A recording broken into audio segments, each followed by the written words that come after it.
Olá, eu sou o pastor Anísio Renato, estou aqui mais uma vez para mais uma aula de hermenêutica, ou seja, vamos tratar aqui da interpretação bíblica. Nós já vimos em aulas anteriores sobre a importância de conhecermos a história, de examinarmos o contexto e hoje nós vamos falar um pouco sobre a análise cultural, ou seja, quando estamos lendo a Bíblia, nós nos deparamos com vários elementos culturais e se nós não tivermos o conhecimento a respeito deles, nós podemos errar na interpretação. Então vamos começar vendo aqui o que é cultura. Cultura é o modo de ser e de viver de um povo em determinado lugar e época. Ou seja, a cultura é um conjunto de características de um povo. Como eu disse, isso varia de um lugar para o outro e de uma época para outra. Então, se nós considerarmos, por exemplo, o povo de Israel, podemos pensar numa cultura israelita moderna ou podemos pensar numa cultura israelita antiga, como é o caso do que nós vemos na Bíblia. E isso pode variar também de um lugar para o outro. Muito bem, o que é a cultura? Uma outra palavra que resume bem a cultura é a palavra costumes. E tudo que envolve o funcionamento da vida de um povo. Então, eu coloquei aqui uma série de palavras que nos ajudarão a compreender o que seja cultura.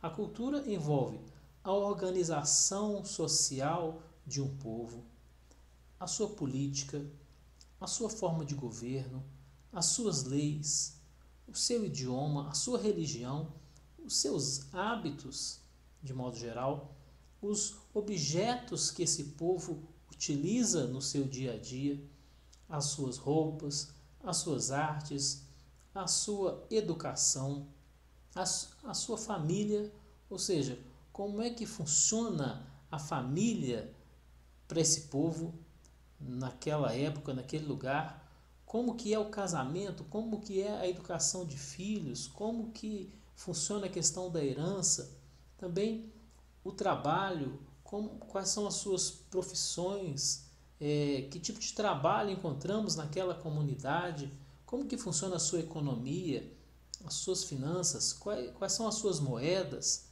como é a sua organização do tempo, como funciona o seu calendário, como é a questão dos horários, como que esse povo administra as divisões do dia. Então, o que para nós pode parecer muito simples, pode não ser tão simples assim quando examinamos o texto bíblico. Por quê?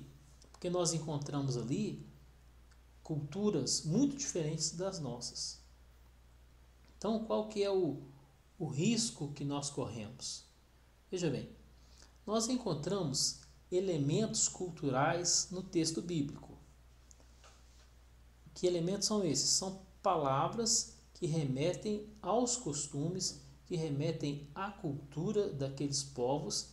E aí vem a pergunta: nós entendemos aqueles elementos culturais encontrados no texto? Nós não entendemos? Ou nós pensamos que entendemos? Então, aí que está o perigo. Porque nós podemos pensar que entendemos quando de fato estamos interpretando de acordo com a nossa própria cultura. Então aqui está o problema, aqui está a sutileza da situação. Então nós vemos um elemento cultural no texto e esse elemento ele se refere a uma cultura antiga e nós entendemos aquele elemento de acordo com a nossa cultura, uma cultura moderna. E o que vai acontecer? A distorção do significado. Então, coloquei ali um óculos sobre o livro para ilustrar essa situação. A nossa cultura, ela pode estar funcionando como uma lente sobre o texto bíblico. Então eu vejo alguns elementos ali, eu penso que entendi, mas na realidade eu não estou entendendo. Estou levando a minha cultura para dentro do texto. Então, nós vamos ver alguns exemplos. Veja só. Um homem carregando um cântaro. O que isso tem de mais? Aparentemente, nada. E onde encontramos uma situação dessa na Bíblia? Quando Jesus mandou que os discípulos preparassem a Páscoa, aquela última Páscoa ali antes da sua morte. Então os discípulos perguntaram: onde nós vamos preparar a Páscoa? E Jesus disse: vocês vão encontrar um homem carregando um cântaro. Quando encontrarem, sigam-no. E onde ele entrar, ali é o local onde vocês vão preparar a Páscoa. Então, isso para nós pode não ser muito significativo. Um homem carregando um cântaro, o que isso tem de mais? Mas, se nós conhecermos um pouco sobre a cultura daquela época, nós vamos saber o seguinte: não era comum um homem carregar um cântaro. Esse trabalho de carregar cântaros, ou seja, um tipo de vaso com água, era um trabalho das mulheres. As mulheres carregavam os cântaros de lá para cá, de cá para lá. Mas um homem carregando um cântaro, isso seria uma situação diferente. Por isso, aquele homem carregando um cântaro seria um sinal de Jesus para os discípulos. Seria algo diferente, algo que eles não estavam acostumados a ver. Então, quando eles vissem um homem carregando um cântaro, eles deveriam segui-lo, porque não era uma coisa normal de se encontrar. Eu queria aproveitar para citar uma outra questão cultural que muitas vezes é motivo de distorção do entendimento. Por exemplo, em Deuteronômio, capítulo 22, versículo 5, está escrito assim: não haverá traje de homem na mulher, e nem vestirá o homem roupa de mulher, porque qualquer que faz isto, abominação é ao Senhor teu Deus. Então, o que o texto está dizendo? A mulher não deve usar roupa de homem e o homem não deve usar roupa de mulher. E qual é o problema que muitas vezes aconteceu na interpretação desse texto? As pessoas veem ali naquele texto as roupas atuais. Então, quando se fala ali roupa de mulher, aí a pessoa já vê ali vestido, saia, sutiã, calcinha, é isso? Mas não tem nada disso naquele texto, porque essas peças do vestuário são peças modernas. Naquele tempo não havia exatamente essas peças. Então, quando se lê ali, a mulher não vestirá roupa de homem, então logo se pensa a calça comprida, uma blusa, uma camisa social, um terno, mas não tem nada disso no texto. Então, este é um exemplo de como nós levamos a nossa cultura para dentro do texto. Então, pensamos que estamos entendendo o texto, quando de fato não estamos entendendo. Qual seria a compreensão correta, então? Quando o texto fala em roupa de homem e roupa de mulher, o texto está falando de túnicas. A túnica era a roupa. Então, conforme você vê aí nessa imagem que está na tela, temos aí dois homens com túnicas. Então, a túnica era essa roupa comprida. Havia a túnica do homem e a túnica da mulher. Eram modelos diferentes. Então, o homem não deveria usar aquele modelo feminino. A mulher também não deveria usar o modelo masculino. Mas por que isso? Por que essa preocupação? Uma preocupação tão grande que o texto chega a dizer que quem usa essa roupa assim de modo invertido, essa prática torna-se uma abominação aos olhos de Deus. Mas por que é tão sério assim? Percebe-se que a preocupação ali era com a pessoa se travestir, né? Se fazer passar, um homem se fazer passar por mulher, ou uma mulher se fazer passar por homem. Então, aí está o grande problema. Então, durante muito tempo, algumas igrejas proibiram as mulheres de usarem calça comprida, porque disseram, isso aqui é roupa de homem. Acontece que a Bíblia não fala sobre calça comprida. Então nós precisamos observar que existem calças que são masculinas, existem calças que são femininas. E a gente deve observar essa diferença e respeitar essa diferença. Muito bem, vamos adiante.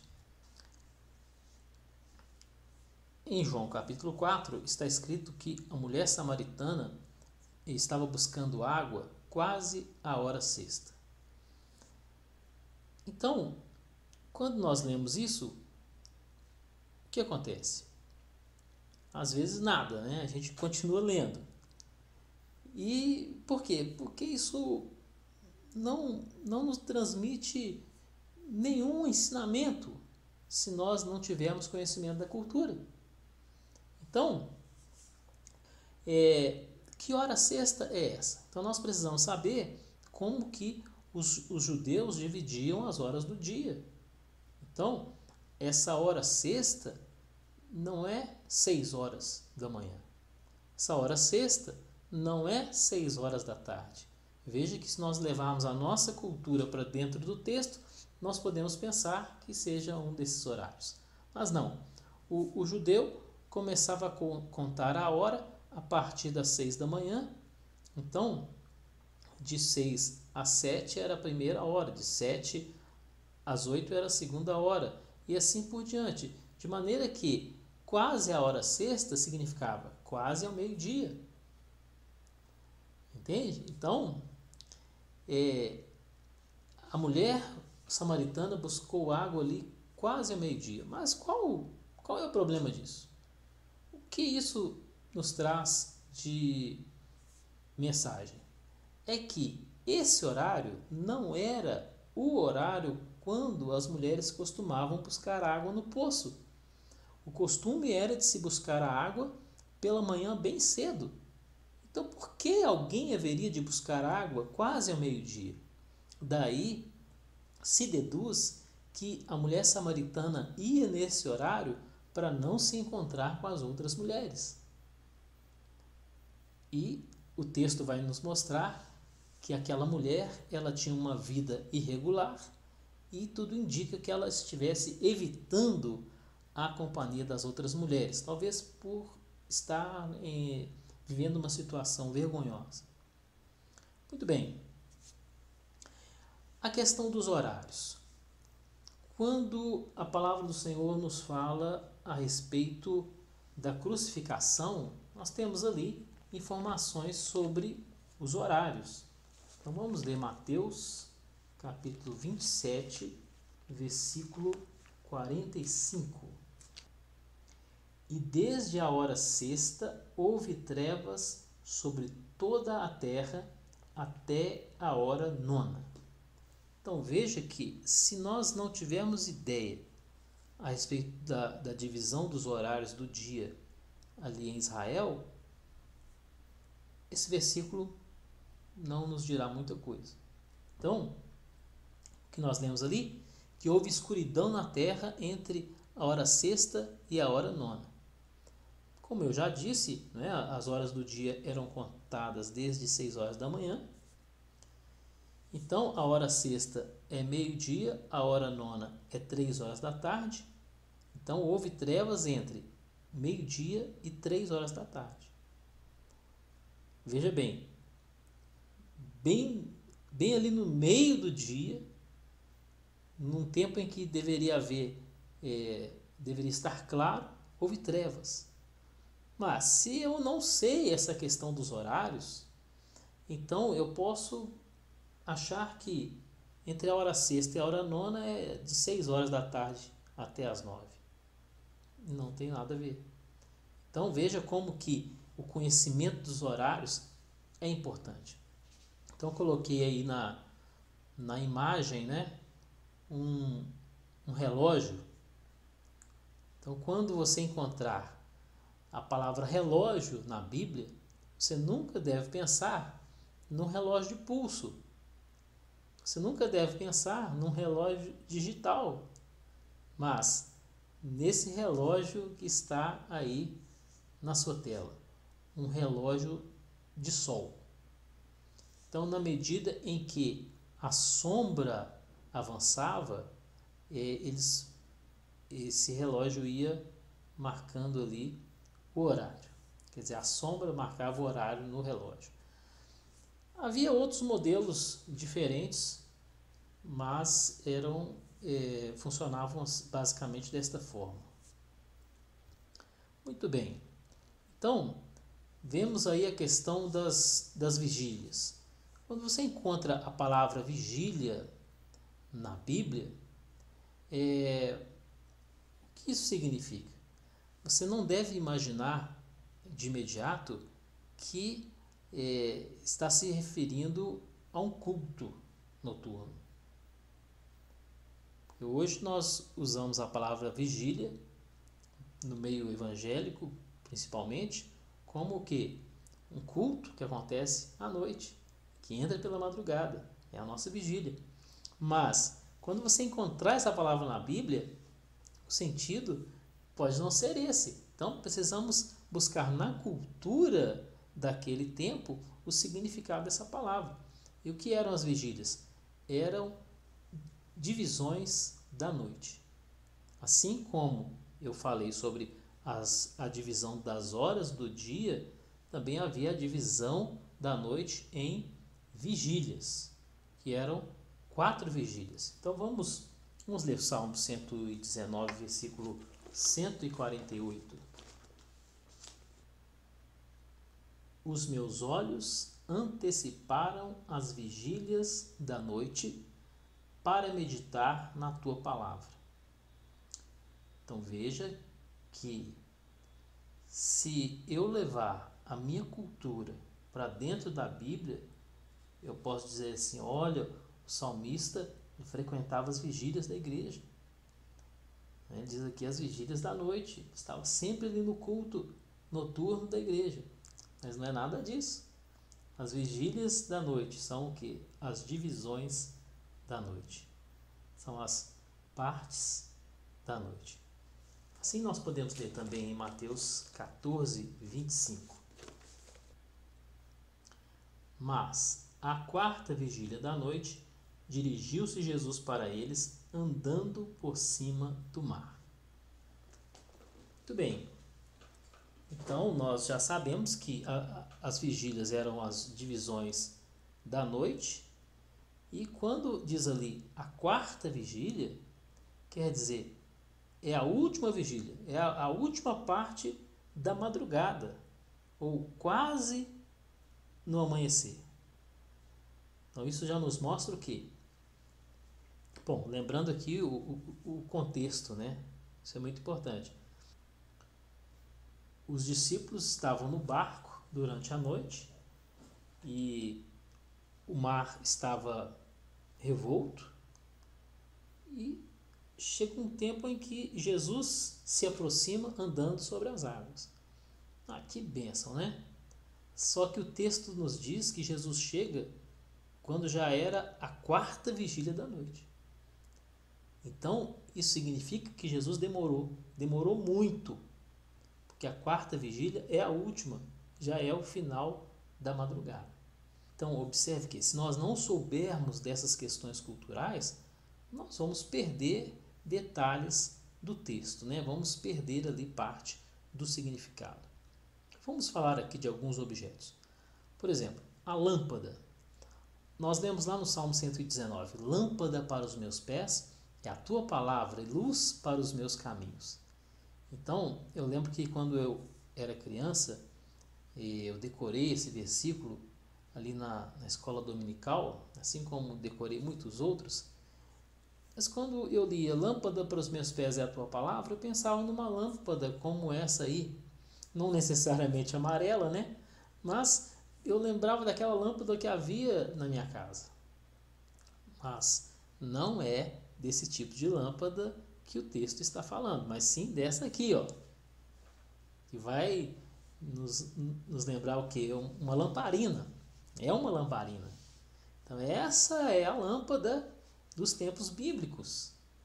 É claro que os modelos eles variavam um pouco, mas era desse tipo aí, um recipiente onde era colocado o azeite e havia também ali um pavio onde se acendia o fogo. Muito bem, mas qual é o problema, né, da gente pensar num tipo de lâmpada ou em outro tipo de lâmpada? A diferença é muito grande, porque se nós pensarmos no modelo errado, nós vamos perder o sentido do texto.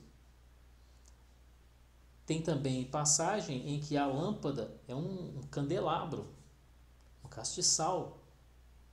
Então, se nós tivermos em mente o modelo errado, nós vamos perder alguns aspectos do texto. Então, essa lâmpada desse tempo, ela precisava do azeite. Então, algumas vezes, o azeite ele será colocado como um símbolo do Espírito Santo. Então, a palavra unção junta aí os dois elementos. A palavra unção se refere ao azeite, se refere também ao Espírito Santo. Então, o azeite se torna um símbolo do Espírito Santo. Mas, se a lâmpada que eu imagino, ela não tem azeite, então eu já perco esse significado. Então, lembre da parábola das 10 virgens, em que elas levavam as suas lâmpadas e essas lâmpadas precisavam do azeite. Mas se eu não tenho ideia de como é esse objeto, eu não compreendo muito bem aquela passagem. Então, veja como é importante a gente conhecer os objetos daqueles tempos, os objetos relacionados à cultura dos tempos bíblicos. Vamos adiante. O livro. Quando nós encontramos a palavra livro na Bíblia, nós não devemos pensar nesse tipo de livro colocado aí nessa imagem, mas sim nesse tipo de baixo. O livro naqueles tempos era o que? Um rolo de pergaminho. Poderia ser também o papiro em algumas situações, mas geralmente era o pergaminho. Veja como é diferente, né? O selo. Quando nós encontramos a palavra selo na Bíblia, não devemos pensar nesse adesivo aí dos correios, mas nesses modelos aí de baixo. O que é o selo na Bíblia? É um lacre que era colocado sobre as correspondências. E essa correspondência podia ser um rolo de pergaminho. E aquele rolo, depois de fechado, era lacrado com uma massa, e sobre aquela massa ainda fresca era pressionado um anel, né? Se fosse uma correspondência real, o anel do rei era pressionado sobre aquela massa e deixava-se ali a marca, né, o brasão do rei. E aquele selo ele iria secar e ninguém poderia rompê-lo senão o seu destinatário. Então, nós temos ali do lado direito a foto de um selo dos tempos antigos. Do lado esquerdo, um selo mais moderno, né? Mas de acordo com aquele modelo antigo. Muito bem. Então, essa questão ela é muito importante, porque se nós confundirmos os objetos, se colocarmos a nossa cultura dentro do texto, pensarmos num objeto moderno, nós vamos perder parte da mensagem do texto. Então vamos lembrar, por exemplo, de Apocalipse, ali no capítulo 5, quando João viu um livro com 7 selos. Então devemos pensar em um livro como este aqui, né, com os adesivos dos correios colados? Não, de jeito nenhum. Era o quê? Um rolo, né, um pergaminho enrolado e a sua beirada ali estava lacrada com 7 selos, 7 lacres desse tipo aí de baixo. E João, ele disse que não havia ninguém que fosse digno de abrir os selos. Eu disse que uma correspondência selada, ou seja, lacrada por um rei, não precisava ser necessariamente um rei, né? Mas uma correspondência selada, ela só poderia ser aberta pelo seu destinatário. O que era abrir isso? Era quebrar os selos, quebrar os lacres. Então, João, ali no capítulo 5, ele disse que não se encontrava ninguém que fosse digno, mas de repente ele viu aquele cordeiro que tinha sido morto, mas reviveu. Também conhecido como o leão da tribo de Judá. Ele era digno de romper os selos e abrir o livro. Olha que coisa gloriosa. Então, se uma correspondência ela chegasse ao seu destinatário com o selo quebrado, significava que ela foi violada no meio do caminho. Então aquele mensageiro ele se tornava suspeito e ele poderia pagar caro por aquela violação. Então vamos adiante. O espelho. Quando encontramos a palavra espelho na Bíblia, não devemos pensar nesse espelho moderno que nós temos. Né? Os espelhos modernos, eles refletem com perfeição as imagens. Eles refletem com perfeição o nosso rosto. Mas os espelhos antigos não eram tão eficientes assim. Então vamos ver aqui. Olha só. Temos aqui os espelhos antigos. Pelo menos esse da esquerda, ou do centro da tela, ele é um espelho antigo, original, encontrado em escavações arqueológicas. Esse da direita, ele me parece uma reprodução mais moderna. De toda maneira, dá para você ver como que era o espelho. Ele era o quê?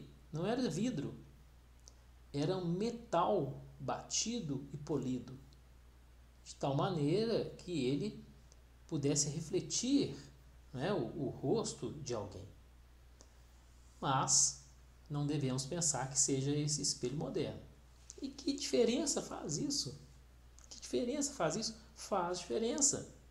Em Êxodo está escrito que a pia de bronze do tabernáculo de Moisés foi feito a partir dos espelhos das mulheres. Então, aqueles espelhos eles foram derretidos e dali se fez a pia de bronze. Não tem nada de vidro, né, nesse relato. Então, se nós pensarmos que é um espelho moderno, se acharmos que é a mesma coisa, nós podemos ficar um pouco confusos aí. O que mais? Na carta de Paulo aos Coríntios, né, 2 Coríntios 3,18, diz que nós refletimos como espelho a glória do Senhor. Então veja que se você tiver em mente um espelho moderno, você vai imaginar que as pessoas vão ver Deus em você, porque o espelho moderno ele reflete com perfeição as coisas.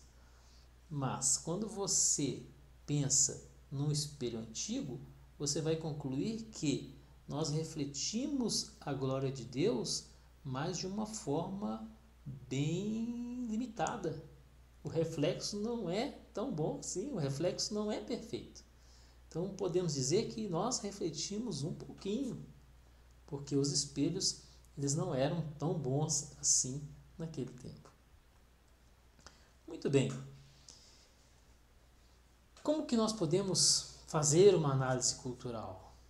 Nós precisamos estudar e conhecer as culturas dos povos citados na Bíblia. Precisamos estudar sobre a cultura de Israel, a cultura do Egito, a cultura de Roma, a cultura da Babilônia, a cultura da Grécia. Esses aí são os principais, tá? São as culturas principais que nós precisamos conhecer. E se nós não conhecermos, nós vamos perder muitos aspectos dos textos que nós vamos lendo na Bíblia. Então, veja que, em se tratando do Antigo Testamento, terá um peso maior a cultura de Israel, do Egito, da Babilônia, da Grécia, um pouco da Pérsia também. Em se tratando do Novo Testamento, será a cultura de Israel e de Roma, um pouquinho da Grécia também. Então, é muito importante nós estudarmos isso aí. O que vai acontecer? A mensagem bíblica ela é apresentada numa embalagem cultural. Então veja que essa questão cultural ela pode ter implicações muito importantes. Temos aqui alguns exemplos. O lava-pés. O lava-pés é um costume daqueles tempos bíblicos, porque as estradas elas não eram asfaltadas. Já havia estradas com calçamento de pedra na época ali do Novo Testamento. Já havia estradas romanas com calçamento de pedra, mas a grande parte das estradas eram estradas de terra. Então imagine as pessoas andando o dia inteiro e quando entravam numa casa, se havia ali um escravo, ele já vinha com a bacia para lavar os pés do visitante. Então isso já ilumina para nós algumas passagens bíblicas. Veja que quando Jesus ele pega uma bacia para lavar os pés dos discípulos, ele está ali fazendo um trabalho que era de um escravo. Veja como que isso é forte. Jesus demonstrando ali humildade, demonstrando ali a disposição para servir, fazendo o trabalho de um escravo. Por outro lado, nós devemos pensar o seguinte: aquele era um costume daquela época, daqueles povos, e não precisamos transformar aquilo numa doutrina. Não precisamos ter rituais de lava-pés nas nossas igrejas, porque aquilo era a cultura daquele tempo. E o que Jesus pretendia? Nos ensinar humildade e serviço. Então, veja que precisamos extrair princípios, precisamos aprender lições e não copiar a cultura que nós vemos na Bíblia. Por quê? De que adiantaria nós adotarmos a prática de lavar os pés dos visitantes se nós não tivermos humildade? Então nós estaríamos perdendo exatamente o que Jesus queria ensinar. Ele não estava nos ensinando a lavar pés, estava nos ensinando humildade. Quando nós aprendemos a lição de um texto bíblico, mesmo que ali haja algum elemento cultural daquela época, nós podemos aplicar essa lição hoje em um contexto cultural diferente, em costumes diferentes. Por exemplo, o ósculo santo. O que é isso? É um beijo. Mas era um hábito daquele povo, um costume daquela época, ali dos tempos, principalmente do Novo Testamento. Costume do beijo. Quer dizer que hoje nós temos que beijar uns aos outros na igreja ou fora dela, como uma doutrina, como uma obrigação religiosa? Não. Nós podemos demonstrar afeto, demonstrar respeito, cordialidade, de várias formas. Pode ser um abraço, um aperto de mão, né? Nesse tempo de pandemia, a gente não está podendo fazer isso, mas não devemos querer trazer um hábito cultural da antiguidade para hoje. Devemos aprender o que estava sendo ensinado, qual a lição que estava sendo ensinada. Temos a questão do corte de cabelo, né? Que isso aí tem sido motivo de polêmica eterna, né? No meio das igrejas. Corta o cabelo, não corta, a mulher pode cortar o cabelo, não pode, o homem pode cortar o cabelo, não pode. Havia questões culturais sobre isso. Por exemplo, na igreja de Corinto, Paulo aconselhou as mulheres de Corinto a deixarem o cabelo crescer. Mas por quê? Por questões culturais daquele lugar ali. As prostitutas de Corinto, principalmente aquelas que eram sacerdotisas no templo de Afrodite, elas cortavam o seu cabelo, elas não tinham um cabelo comprido. Era o costume delas. Isso significava o quê? Aquela mulher com o cabelo cortado, ela não estava sujeita à autoridade de um homem. Então, era a forma como a prostituta ela demonstrava que estava disponível. Veja bem, o significado cultural disso. Então, Paulo dizia para as mulheres da igreja que o cabelo delas deveria ser grande ou então que usasse um véu. Tá? Questões culturais. Não precisamos copiar as culturas dos tempos bíblicos. E isso tem acontecido principalmente com relação à cultura judaica. Quantos estão trazendo da Bíblia para os dias atuais costumes judaicos que nós não temos a obrigação de cumprir? Por exemplo, as festas judaicas. Nós não temos obrigação de comemorá-las. Nós que somos gentios, não temos que cumprir essas festas. Não temos que usar kippá, né? Ou talit, aquele pano, né, sobre a roupa. Não temos que usar menorá, que é o candelabro. Não temos que usar o mezuzá, que é aquela caixinha com o texto na porta de casa. Não! Essas questões culturais, elas são de Israel, elas não são nossas. Nós não precisamos usar a bandeira de Israel na igreja. Então, também não é proibido usar, né? O que eu quero dizer é que não devemos pegar questões culturais e transformar em questões doutrinárias, como se nós tivéssemos a obrigação de usar aqueles elementos culturais, como se nós tivéssemos a obrigação de adotar a cultura judaica na igreja. Não! Nós não temos a obrigação agora de usar música, ritmo judaico na igreja. Podemos, mas não temos obrigação. Não temos a obrigação agora de falar hebraico. Tem pessoas que acham que se não falarem o nome de Jesus em hebraico, não vale. Meu Deus do céu, então como que o surdo mudo vai ser salvo, né? vai ficar muito difícil, né? Pois bem, onde é que eu vou aprender sobre a cultura de Israel ou de outros povos citados na Bíblia? A própria Bíblia é uma fonte. Então, como eu disse e reforço, você precisa ler a Bíblia toda. E quando você lê a Bíblia toda, você vai percebendo ali os elementos culturais.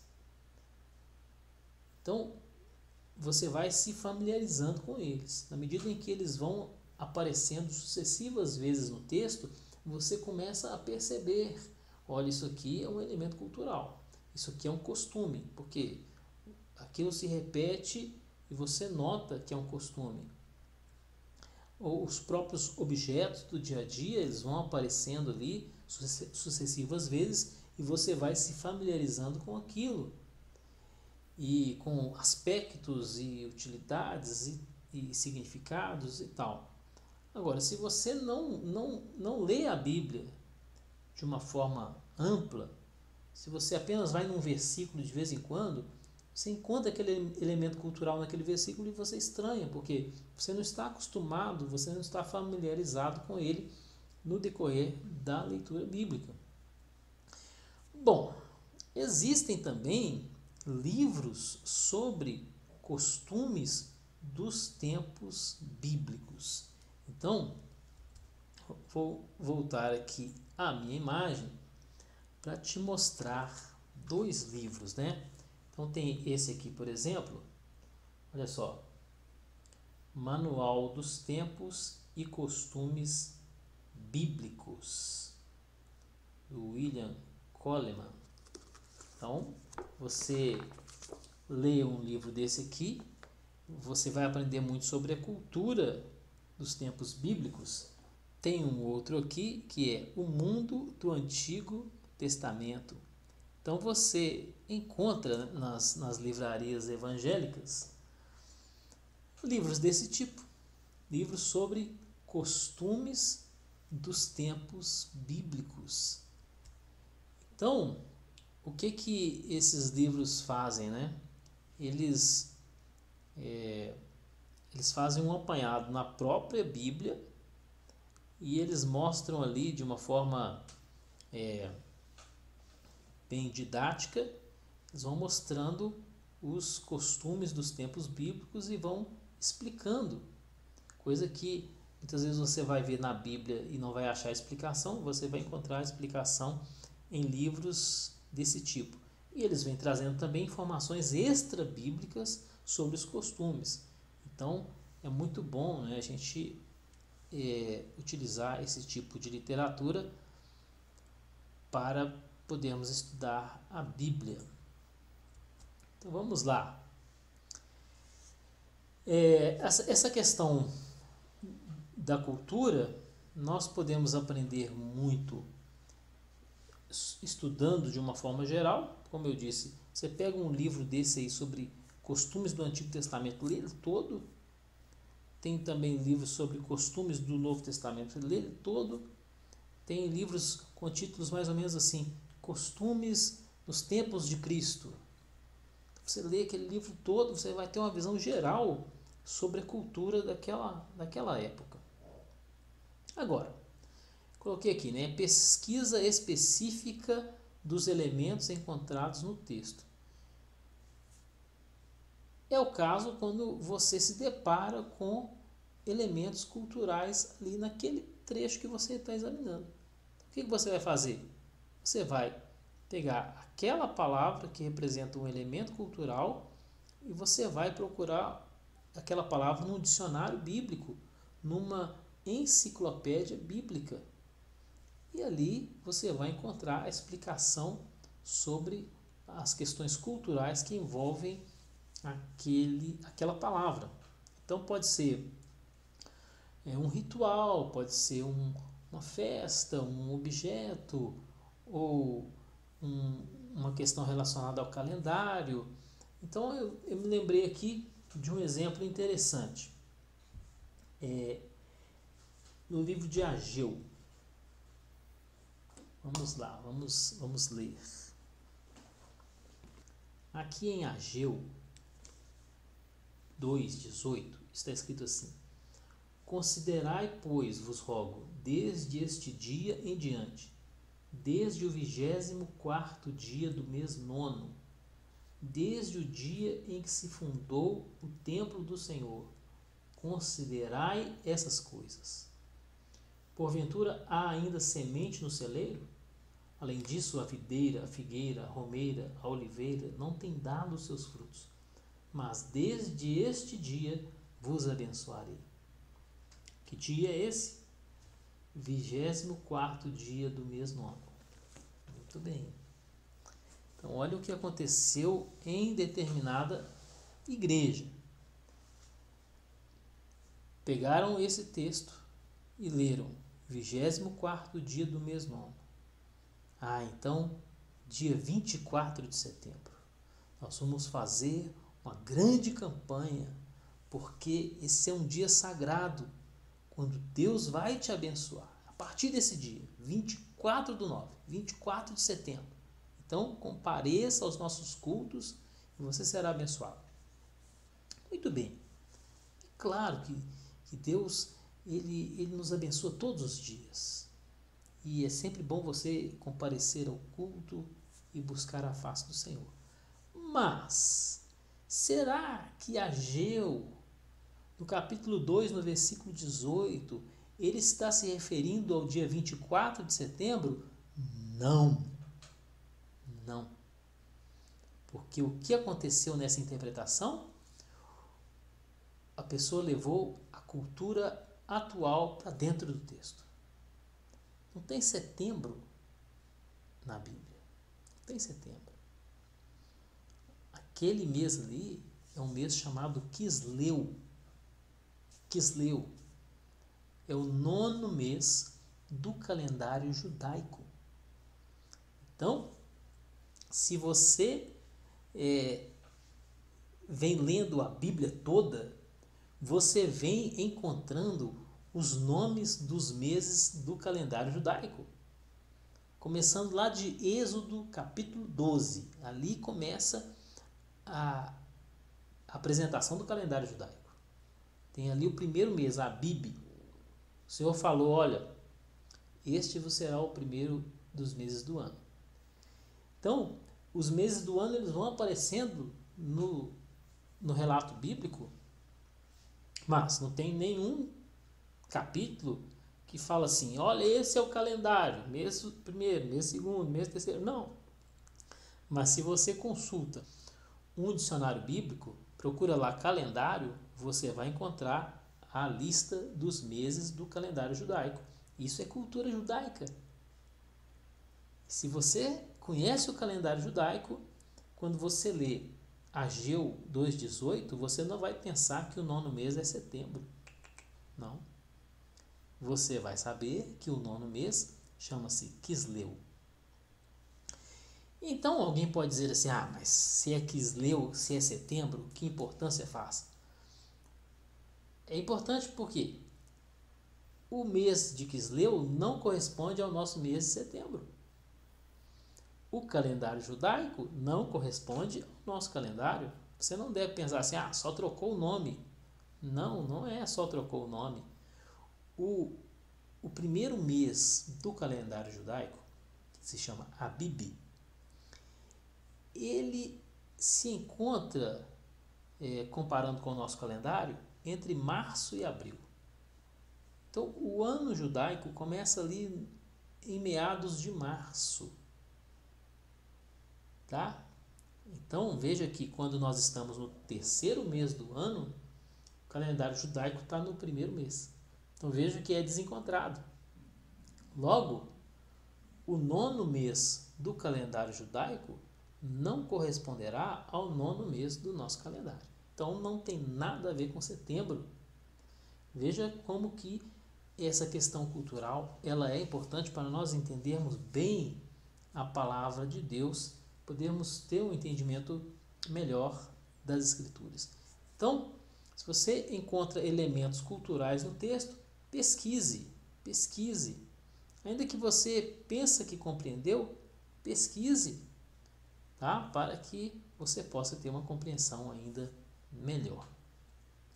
Pois bem, esse nosso estudo de hermenêutica, ele não é exaustivo.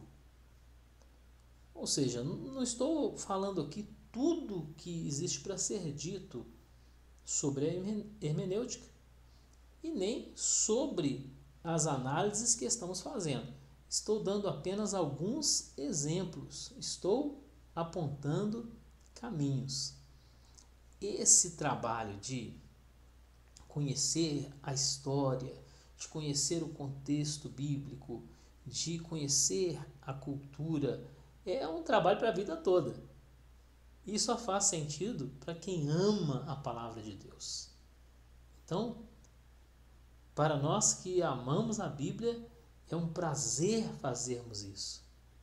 E eu estou sempre estudando, por quê? Porque é muito bom conhecermos a palavra de Deus. Queria também dizer que é claro que a salvação eterna, ela não depende, né, de nós conhecermos tantas minúcias. Mas, se nós queremos tirar maior proveito da Bíblia, é interessante nós conhecermos tudo isso. Porque, às vezes, a pessoa ela está salva, mas por falta de conhecimento, ela vai passar a vida inteira fazendo determinada coisa que ela não precisava ter feito. Não é isso? Então, ou o contrário, né? Ela vai passar a vida toda sem fazer o que ela deveria ter feito. Então, o conhecimento vai nos ajudar aí nesse sentido. Vamos parando por aqui. Que Deus te abençoe. Muito obrigado aí pela sua perseverança, pela sua paciência. E até a próxima, se Deus quiser. Tchau.